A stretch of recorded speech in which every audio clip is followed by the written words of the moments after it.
नमस्कार दोस्तों, स्वागत करती हूँ आपका।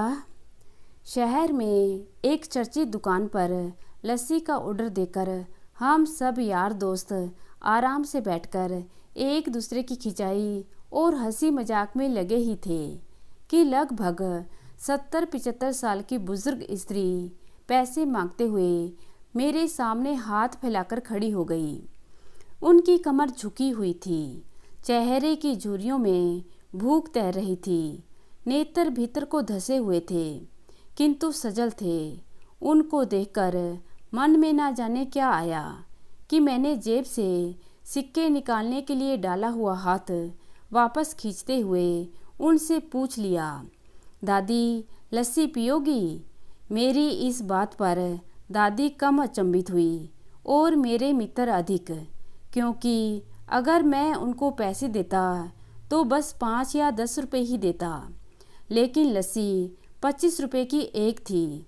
इसलिए लस्सी पिलाने से मेरे गरीब हो जाने की और उस बूढ़ी दादी के द्वारा मुझे ठग कर अमीर हो जाने की संभावना बहुत अधिक बढ़ गई थी। दादी ने सकुचाते हुए हामी भरी और अपने पास जो मांग कर जमा किए गए 6-7 रुपए थे वो अपने कांपते हाथों से मेरी ओर बढ़ाए। मुझे कुछ समझ में नहीं आया तो मैंने उनसे पूछा, ये किस लिए? इनको मिलाकर मेरी लस्सी के पैसे चुका देना बाबूजी। भावुक तो मैं उनको देखकर ही हो गया था। रही बची कसर उनकी इस बात ने पूरी कर दी। एकाएक मेरी आंखें छलछला आईं और भरभराए हुए गले से मैंने दुकान वाले से एक लस्सी बढ़ाने को कहा। उन्होंने अपने पैसे वापस मुट्ठी में बंद कर लिए और पास ही ज़मीन पर बैठ गई। अब मुझे अपनी लाचारी का अनुभव हुआ, क्योंकि मैं वहाँ पर मौजूद दुकानदार, अपने दोस्तों और कई अन्य ग्राहकों की वजह से उनको कुर्सी पर बैठने के लिए नहीं कह सका।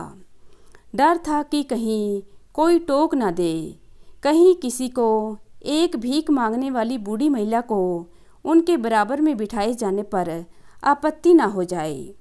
लेकिन वो कुर्सी जिस पर मैं बैठा था मुझे काट रही थी।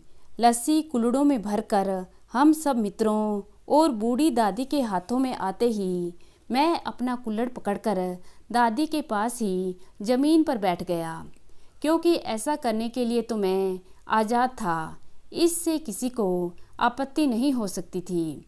हाँ, मेरे दोस्तों ने मुझे एक पल को घूरा, लेकिन वो कुछ कहते उससे पहले ही दुकान के मालिक ने आगे बढ़कर दादी को उठाकर कुर्सी पर बिठा दिया और मेरी ओर मुस्कुराते हुए हाथ जोड़कर कहा, ऊपर बैठ जाइए साहब, मेरे यहाँ ग्राहक तो बहुत आते हैं किंतु इंसान कभी कभार ही आता है।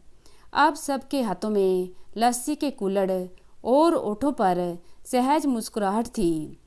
बस एक वो दादी ही थी जिनकी आंखों में तृप्ति के आंसू, होठों पर मलाई के कुछ अंश और दिल में सैकड़ों दुआएं थीं।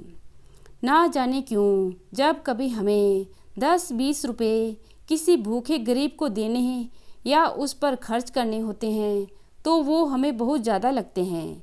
लेकिन सोचिए कि क्या वो चंद रुपए किसी के मन को तृप्त करने से अधिक कीमती हैं? क्या कभी भी उन रुपयों को सिगरेट, बियर पर खर्च कर ऐसी दुआएं खरीदी जा सकती हैं? जब कभी मौका मिले ऐसे दयापूर्ण और करुणामय काम करते रहें, भले ही कोई कभी आपका साथ दे या ना दे, समर्थन करे या ना करे। सच मानिए, इससे आपको जो आत्मिक सुख मिलेगा वह अमूल्य है। धन्यवाद।